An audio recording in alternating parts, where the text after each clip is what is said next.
Good morning, সবাইকে সুপ্রভাত। আজকে 6 ডিসেম্বর, এখন বাজে বেলা 12:15। তো আজকে তো বাজার বন্ধ, শনিবার। আজকে এই সপ্তাহে সামগ্রিক বাজারের অবস্থা কীরম গেল, কি হলো এবং নেক্সট উইক কীরম হতে পারে সেটা নিয়ে একটু আলোচনা করছি। তার জন্য আমরা একটু চার্টটা দেখি, 7 দিন কেমন ছিল লাস্ট উইকটা।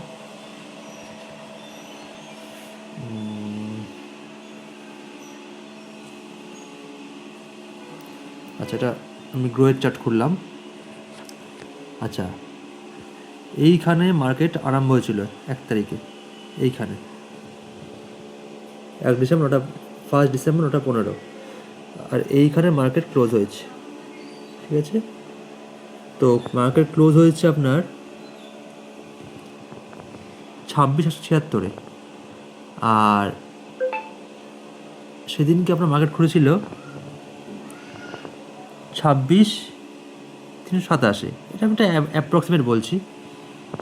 তো এই যে মার্কেটটা 1 তারিখ থেকে আরম্ভ হয়ে এরকম একটা ডাউন আসলো, একটা ডাউন ট্রেন্ডে চলে গেল মার্কেটটা।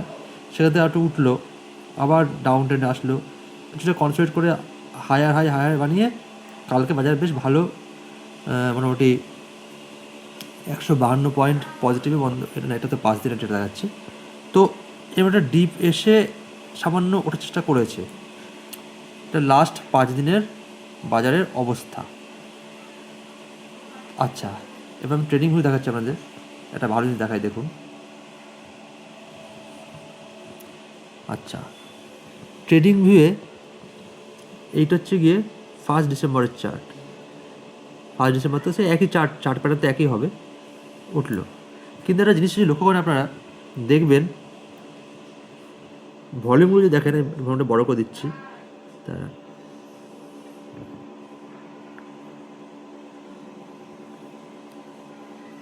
হ্যাঁ, একটু ভলিউমটা আমি বড় করে দিলাম। তো লক্ষ্য করে দেখবেন প্রতিদিন কিন্তু বাজার শুরুর এই 1 ঘন্টা কি আধ ঘন্টা, 15 ঘন্টা ভালো ভলিউমে স্পাইক এসছে। রেড বার হোক, গ্রিন বার হোক, ভালো পজিটিভ একটা মানে পজিটিভ বা নেগেটিভ দুটোই একটা বড় পরিমাণে এসছে, যার ফলে বাজারে একটা আপ অ্যান্ড ডাউন মুভমেন্ট দেখেছেন। তারপরে সারাদিন বাজারটা প্রায় সাইডওয়েজ রয়ে গেছে,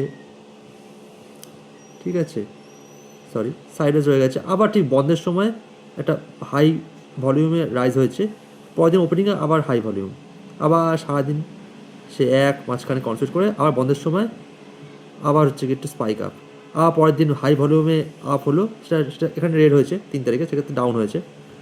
আবার শেষের দিকে দেখুন বন্ধ হওয়ার ঠিক আগে প্রচুর ভলিউম বেড়েছে, আর সারাদিন আবার সেম লেভেলে কনসলিডেশন। দেখুন প্রতিদিন এক জিনিস।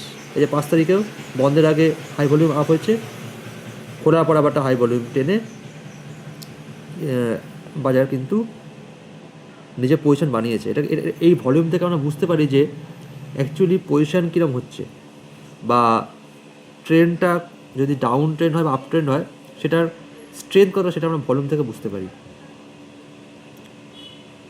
তো এইগুলো দেখলেন আপনারা, প্রতিদিন বাজার কিন্তু একই প্যাটার্নে কাজ করেছে, ঠিক আছে। আচ্ছা, এবার দেখা হচ্ছে গিয়ে এফআইডিআই ডেটা কেমন আছে দেখুন। গতকাল মানে 5 তারিখে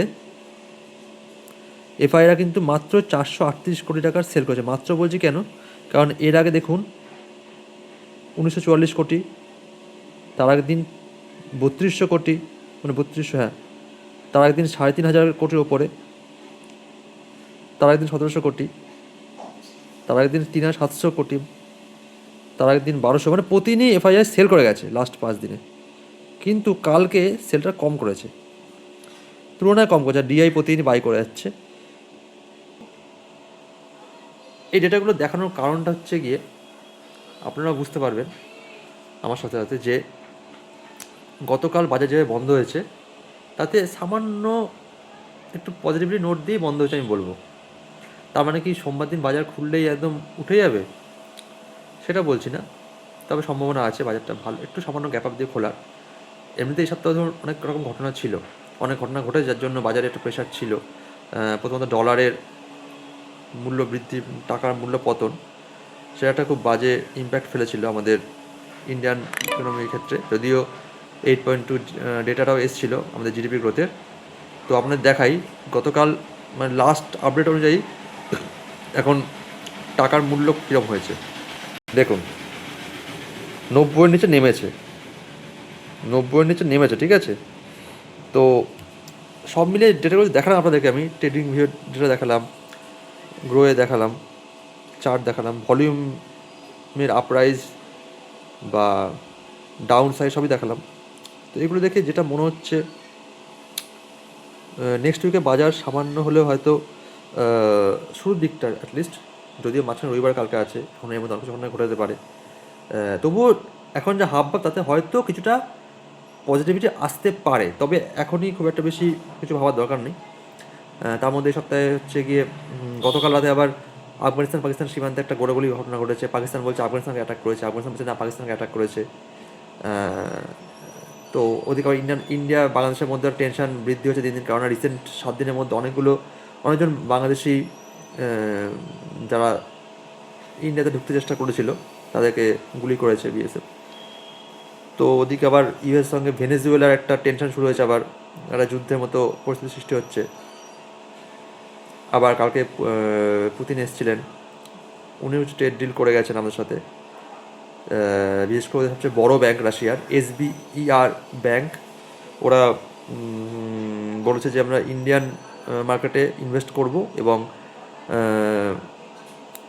রাশিয়া চাইছে যে রাশিয়ার ইনভেস্টাররা যাতে ইন্ডিয়ান মার্কেটকে অ্যাক্সেস করতে পারে। এবার দেখুন, রাশিয়া 1 বছরের বেশি সময় ধরে যুদ্ধে জড়িয়ে আছে। এবার যুদ্ধে জড়িয়ে গেলে যে কোনো দেশেরই আর্থিক অবস্থা খারাপ হয়ে যায়, কেননা যুদ্ধে অনেক খরচা হয়, অনেক ক্ষতি হয়। সেগুলো রিবিল্ড করা বা সেই যুদ্ধ চালিয়ে যাওয়ার মতো অর্থের যোগান দেয়, এগুলো যে কোনো দেশের পক্ষে একটা মানে নেগেটিভই হয়। তো রাশিয়ার অবস্থা খুব একটা ভালো নেই ইকোনমিক্যালি, সত্যি কথা বলতে। তো সেই অবস্থায় তারা ইনভেস্ট করবে, এটাকে কতটা ভালোভাবে নেওয়া যায় খবরটাকে, সেটা তো সময়ই বলবে। তো মোটের ওপর সোমবার থেকে যদি কাল কোনো ঘটনা, বাজে ঘটনা না ঘটে ইন্ডিয়ার ইকোনমির বিরুদ্ধে, তো সোমবার হয়তো কিছুটা পজিটিভ বাজার খুলতে পারে। তারপর থেকে হয়তো বাজার চেষ্টা করবে যেটা আপডেট দেওয়া, তবে সেটা সময়ই বলবে, এখনই সেটা বড়টা ভুল হয়ে যাবে। তো এই হচ্ছে সামগ্রিক এই সপ্তাহের অবস্থা, এবং আমার কি মনে হয় সেটা আমি জানালাম। সময় আপনারা দেখুন কি হয়, ওই সময় আমি নিশ্চয়ই আপডেট দেব। ধন্যবাদ।